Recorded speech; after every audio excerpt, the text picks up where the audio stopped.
नमस्कार, मैं हूं प्रदीप और आप देख रहे हैं थिंक 360। अमृतकाल में केंद्र सरकार का बजट आ चुका है। यह मोदी 2.0 सरकार का चौथा आम बजट है। वित्त मंत्री निर्मला सीतारमण ने बजट पेश किया है। पूरे देश की उम्मीदें और नजरें इस बजट पर टिकी हुई हैं। इस बजट पर चर्चा करने के लिए हमारे साथ आर्थिक मामलों और बजट के विशेषज्ञ अनिल सिंह जी शेखावत हैं। शेखावत साहब, बहुत बहुत स्वागत आपका स्टूडियो में। और हमें आप बताएं कि यह बजट जो आया है, इसमें कई सारी बातें वित्त मंत्री ने कही हैं, तो एक आम आदमी के लिए किस तरह से ये बजट उपयोगी है और क्या खास बातें इस बजट में हैं? देखिए प्रदीप जी, जो भी देश के वित्त मंत्री आज तक जो बजट पेश करते रहे हैं और दुनिया में जहाँ कर भी बजट पेश होता है, वो बजट सरकार अच्छा ही बजट पेश करती है अपनी तरफ से। जो भी उन्होंने डेवलपमेंट किए होते हैं, जो भी उनके काम होते हैं, वो रिफ्लेक्ट भी होते हैं और करने भी चाहिए। इसलिए कोई भी सत्तारूढ़ सरकार ये नहीं कहेगी कि हमारा बजट कहीं कमी था या उसमें कोई कमजोरी थी। तो अपन एनालिटिकल जब सर्वे करेंगे, उसका एनालिसिस करेंगे, तो जो अच्छी चीज़ें हैं वो तो सरकार बता ही रही है, हमने ये किया। हम ये देखेंगे कि क्या ये चीज़ सही है कि नहीं है, या आम जनता तक पहुंच रही है कि नहीं पहुंच रही। हमारे ही एक ऐसा देश है जिसमें मैं बजट के बारे में एक और बात बताता हूँ। इस बजट को लोग बाग उत्सव के लिए ले रहे हैं। एक फेस्टिवल हो गया है कि आज बजट आएगा तो मुझे क्या मिलेगा। तो ऐसा बजट की जो धारणा है ना लोगों के प्रति, वो कहीं आपको और देश में नहीं मिलेगी। क्योंकि हम गरीबी की बहुत, हमारे लोग बाग हैं, खुद सरकार कह रही है कि 80 करोड़ आदमियों को हम 5 किलो अनाज दे रहे हैं। तो जिस देश में 80 करोड़ की आबादी सरकार की मर्जी पे जिंदा है, 5 किलो के अनाज पे जिंदा है, वो सिर्फ ये देख रहा है कि आज मुझे क्या मिला। तो ये उत्सव है, ये फेस्टिवल है। तो आज का दिन इस देश में फेस्टिवल के रूप में मनाया जा रहा है और हर आदमी ये देख रहा है कि मुझे इस बजट से क्या मिला। किसी को 500 रुपये मिले होंगे, किसी को 1000 रुपये मिले होंगे, किसी को कोई इंजेक्शन फ्री मिला होगा, किसी को कोई कॉलेज फ्री मिला होगा। तो इस देश में जो डेवलपिंग जो स्टेट होती है, डेवलपिंग जो कंट्री होती है, उसमें जो भी कुछ सरकार से मिलता है वो आदमी उसकी चाह में पूरा साल निकाल देता है। तो प्रदीप जी, ये एक इस बजट को हम ये कह सकते हैं कि ये इलेक्शन बजट है जी। ये आम जनता को आकर्षित करेगा निश्चित तौर पे, क्योंकि सरकार 2024 में इलेक्शन में जाएगी। साथ ही 23 में कई राज्यों में इलेक्शन है। 23 में 9 राज्यों में इलेक्शन है। उसमें हिंदी पट्टी जो पूरी है वहाँ, वो बिल्कुल आपका कहना। 24 में नेक्स्ट ईयर जो बजट होगा पूर्णकालीन बजट नहीं होगा, वो आंशिक होगा। इसलिए यही बजट था जिसमें दिया जा सकता था और इसमें देने की कोशिश भी की गई है। जो सेक्टर पे इस सरकार ने बहुत पहले जो कमिटमेंट किए गए थे वो पूरा करने का ये आखिरी साल था। तो ये मेरी नज़र में तो मिला जुला एक बजट कह सकते हैं। इसमें कुछ लोगों को मिला है, कुछ लोगों की जो आशाएं हैं खास मोटी मोटी बातें क्या रही बजट? देखिए, मोटी बात तो ये है कि अगर अपन सरकार के पॉइंट ऑफ व्यू से देखें तो वो कह रही है कि साहब हमने 11 लाख जो है लोगों के शौचालय बनाए, 14 करोड़ हमने जनधन के हमने अकाउंट खोले, चाहे उस अकाउंट में 1 रुपया ही नहीं हो, उन्होंने तो खोल दिए। 10 करोड़ रुपए उन्होंने गैस की कनेक्शन दिए। इस टाइप की जो चीज़ें हैं वो उन्होंने दी है, वो सरकार को देनी भी चाहिए। वो अगर वेलफेयर का अगर स्टेट नहीं होगा तो क्या होगा। सबसे ज़्यादा मतलब मुझे बड़ा आश्चर्य होता है कि जब एक फाइनेंस मिनिस्टर ये कहे, जो 6.5 करोड़ रुपए इनकम टैक्स के एसएससी हैं, उनके लिए लास्ट में उन्होंने कहने से पहले पानी पिया और कहा मैं अब डायरेक्ट टैक्सेस, इनकम टैक्स की बात करूँगी। तो प्रधानमंत्री तक ने जो है मेज थपथपाई और 2 लाख रुपए उन्होंने, जो 5 लाख तक की हमारे यहाँ स्लैब थी उसको 7 लाख करी जी।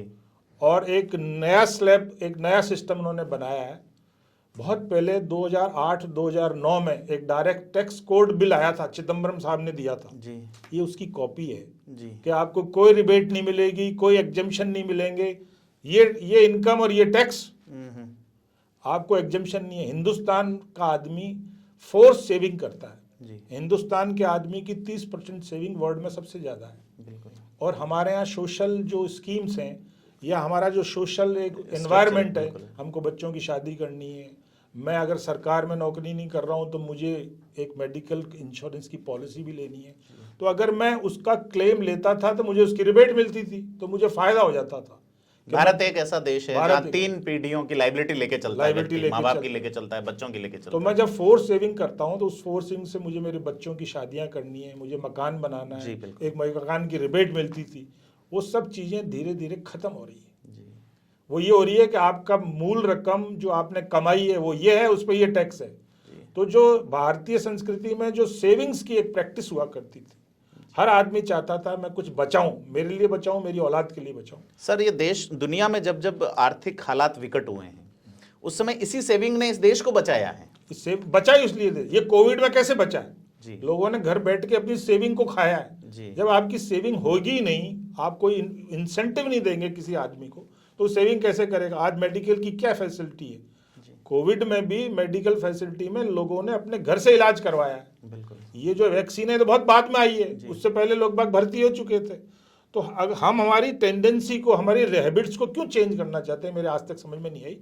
तो वो जरूर कह सकते हैं कि 5 लाख का जो इनकम टैक्स का स्लैब था वो 7 लाख बढ़ा और उस पर कोई टैक्स नहीं दिया, उस पर आप ताली बजवा सकते हैं।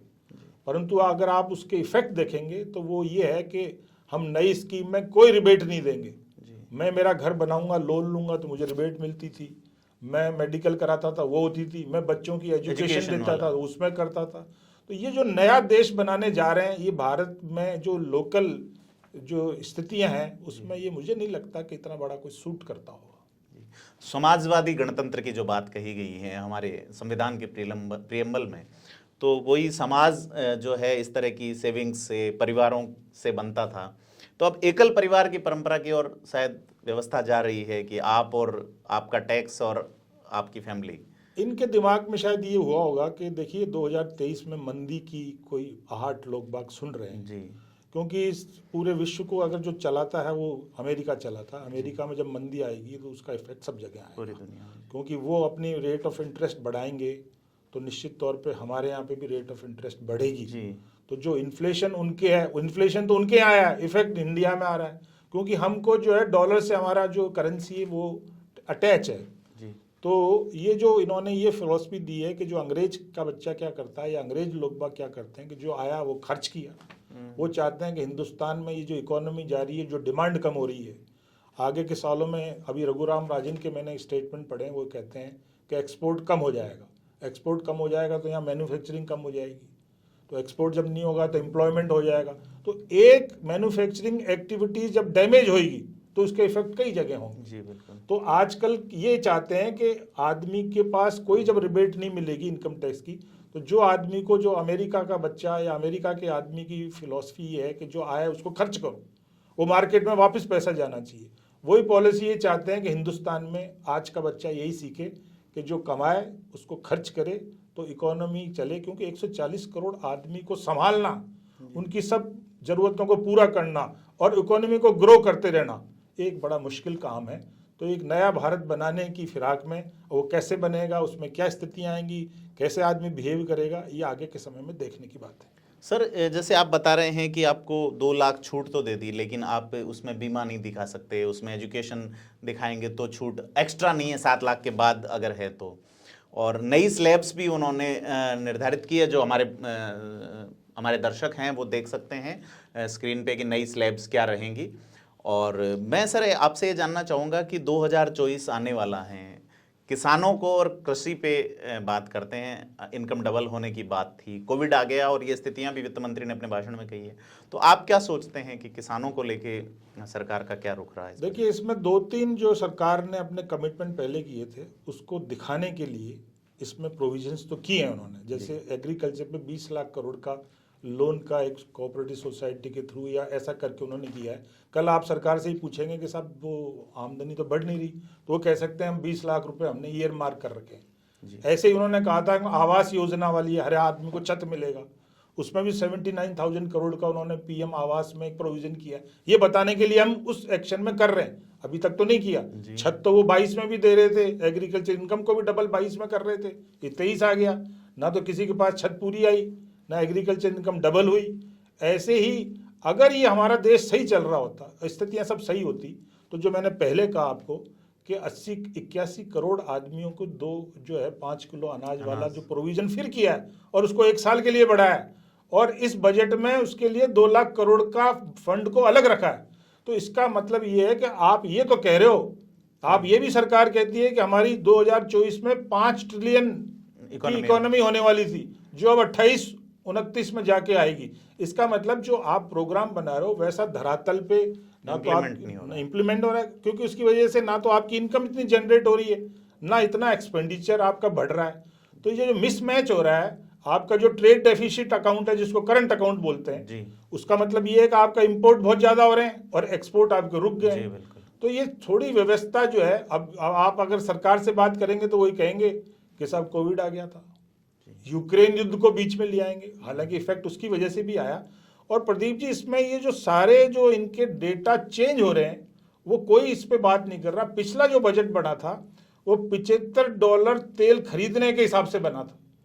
जो हमारा सबसे बड़ा एक्सपोर्ट का जो बिल है वो ऑयल का है, जी वो ऑयल के बिल का आपको प्रोविजन करना है, तो वो $75 से किया था, वो 100 से ऊपर चला गया, तो आपके सारे कैलकुलेशन बिगड़ गए। तो ऐसी स्थिति में जबकि हमारा एक्सपोर्ट ऐसा है जो हमारा बिना पेट्रोल के तो काम चलेगा नहीं और सबसे बड़ा बिल उसका है, तो वो व्यवस्थाएं इस बजट के थ्रू ही अपन उसको अकाउंट फॉर करते हैं। और इसमें जैसे भी कोई चेंज होता है सिनेरियो, जो ग्लोबल लेवल पे सिनेरियो चेंज होगा, आपका बजट बिगड़ेगा। तो ऐसी स्थिति में सरकार प्रयास कर रही है पर रिजल्ट नहीं आ रहे। और इस बजट से कहीं पर भी मुझे ये नहीं लग रहा कि एम्प्लॉयमेंट बढ़ने की कोई स्कीम बताई हो। सिर्फ इन्होंने क्या किया, एक बड़ा अच्छा सा एक इन्होंने इसमें दिया है कि जो कॉपेक्स इन्वेस्टमेंट करते हैं, जो कैपिटल इन्वेस्टमेंट है, वो इन्होंने 7.5 लाख करोड़ जो लास्ट ईयर रखे थे उसको 10 लाख करोड़ इन्होंने किया है। और वो जो कैपिटल एक्सपेंडिचर सरकार करेगी अपने उसमें निश्चित तौर पे एम्प्लॉयमेंट बढ़ेगा, परंतु कितना बढ़ेगा एम्प्लॉयमेंट की बात उन्होंने करी नहीं। लास्ट ईयर उन्होंने बात की थी 60 लाख हम एम्प्लॉयमेंट देंगे 5 साल में, इस बार उसको छुआ नहीं उन्होंने। कोई पूछेगा तो वो कहेंगे कि हमने कैपिटल एक्सपेंडिचर का प्रोविजन अभी तक का हाईएस्ट किया है, 33% बढ़ाया है, बात करने वाली बात है। तो 3 चीज़ों पर जो सरकार को घेरने वाली बात हुआ करती थी वो ये थी कि एम्प्लॉयमेंट, उसके लिए उन्होंने 10 लाख करोड़ का प्रोविज़न किया है। वो जो सब छत की बात करते थे उसके लिए 79,000 करोड़ का प्रोविज़न दिखाया है। और जो एग्रीकल्चर की बात करते थे कि हम डबल करेंगे, उसके प्रोविज़न में उन्होंने 20 लाख करोड़ रुपए किए हैं।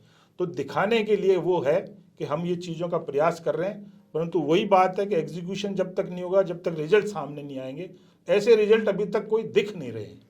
सर, हमारे भारत में जो सरकार द्वारा सुविधाएं उपलब्ध कराई जाती है जनता के लिए, उसमें सबसे इम्पोर्टेंट सुविधा है रेलवे।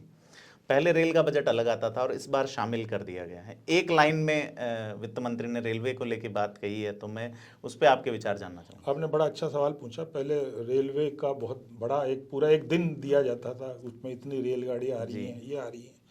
लास्ट इन्होंने बजट 1,40,000 करोड़ का रखा जी। और नीचे उन्होंने एक लाइन और डाली कि 1 लाख करोड़ रुपए रेलवे अपने स्रोतों से, अपने सोर्सेज से डेवलप करेगी। तो 2,40,000 करोड़ थी, उनसे 1 लाख करोड़ से जो सोर्सेज करने थे उन्होंने बिड दी प्राइवेट रेलगाड़ी चलाने की। एक भी रेलगाड़ी की बिड नहीं आई पूरे साल भर में जी, कर नहीं पाए वो, कर ही नहीं पाए। एक गाड़ी की भी नहीं आया, खूब निकले एडवर्टाइजमेंट, एक आदमी नहीं आया। इसका मतलब अभी भी वो चीज़ वाइबल नहीं है। और ये ऐसी सर्विसेज हैं, इसमें सरकार को अभी प्राइवेट सेक्टर को नहीं लाना चाहिए, क्योंकि ये मूलभूत चीज़ें हैं। एक बहुत गरीब आदमी रेल के माध्यम से ही अपने गांव से जहाँ नौकरी करता है वहाँ जा पाता है, उसको भी आप सरकार लेके और प्राइवेट सेक्टर को दे देगी तो आदमी फिर करेगा क्या। तो इन्होंने इस बार एक लाइन में 2,40,000 करोड़ की है, सेम फिगर जो लास्ट ईयर था। 1,40,000 प्लस 1 लाख उनको खुद को अपने सोर्सेज से डेवलप करने थे, वो रेवेन्यू जनरेट नहीं हो पाई, इसलिए वो किया। और एक लाइन से करके उन्होंने रेलवे का जो है ना बजट, वो शायद मुझे लगा होगा 2 सेकंड लगे होंगे ये बोलने में, क्योंकि ये देश में इतना बड़ा देश है, इतने बड़े यहाँ पे हैं, 6 लाख गांव हैं, उनको जोड़ना और इससे सस्ता साधन जो है वो हो नहीं सकता। आज भी मैं गाड़ियों की जो हालत सस्ता और सुरक्षित आज भी अगर आप गाड़ियों की हालत देखें, पुरानी सरकार और इस सरकार के बीच में सिर्फ वंदे मातरम की 400 गाड़ियों की बात करना, देखिए डेवलपमेंट होगा जी। तो जो भी डेवलपमेंट है वो डेवलपमेंट वैसा नहीं है जैसा ये प्रोमिसेस कर रहे हैं। जी सर, अपन इस बजट में देखें तो डिजिटल करेंसी की बात आई है कि पिछले साल में इतनी ज़्यादा बढ़ गई और हम लोग बेसिक करेंसी से डिजिटल करेंसी की ओर जा रहे हैं। एक पिछला बजट अगर मैं 2022 का याद करूं, उसमें सबसे ज़्यादा नज़रें थी क्रिप्टो करेंसी पे। सरकार ने क्या कुछ बात की थी वो बताएं सर, और इस बार क्या है क्रिप्टो करेंसी को लेके? देखिए, यूपीआई का जो पेमेंट है वो तो निश्चित तौर पे बढ़ा है। जब आप चैनल इस ढंग से कर देंगे, अभी भी शायद उन्होंने 133 लाख करोड़ ऐसा कोई फिगर दिया है, तो यूपीआई का पेमेंट तो बढ़ रहे हैं। लास्ट ईयर के बजट में ये था कि हम क्रिप्टो करेंसी पे की सेल परचेज पे 30% टैक्स लगाएंगे उसको रोकने के लिए, तो वो बात तो लास्ट ईयर की थी। और उन्होंने कहा था कि आरबीआई एक डिजिटल पेमेंट स्कीम लाएगी, मतलब एक डिजिटल करेंसी बिल्कुल आएगी। इस बजट में तो उसका कहीं नामो निशान नहीं है कि वो करेंसी आ रही है कि नहीं आ रही है, या जो लास्ट ईयर उन्होंने कुछ बोला था उसके आगे कुछ और नया प्रयास हो सकता है। उसके डिटेल जो पेजेस हैं, जो पूरी डिटेल मैंने भी नहीं पढ़ी है, और वो डिटेल जो बजट की स्पीच है शायद उसमें कोई चीज़ हो, पर अगर ऐसी होती तो शायद वो जरूर, क्योंकि ये बहुत बड़ा इशू जो आपने उठाया, डिजिटल करेंसी बहुत बड़ा इशू है। इसके बारे में मैंने पूरा कम से कम 1.5 घंटा उनका लेक्चर सुना है, कहीं पे भी इसकी कोई चर्चा आई नहीं। तो ये हमारे साथ थे अनिल सिंह जी शेखावत, आर्थिक और बजट के मामलों के आप विशेषज्ञ हैं, और आपने हमें अपना महत्वपूर्ण समय दिया और बजट के बारे में बताया कि किस तरह से मोदी सरकार का यह चौथा आम बजट जो निर्मला सीतारमण ने एज ए फाइनेंस मिनिस्टर पेश किया, आम आदमी के लिए किस तरह से फ्रूटफुल होगा, देश में विकास की क्या दर रहेगी, और बजट को लेकर क्या महत्वपूर्ण प्रावधान किए गए हैं। इसी तरह के महत्वपूर्ण विषयों से लगातार रूबरू होने के लिए सब्सक्राइब करें थिंक 360 को। धन्यवाद।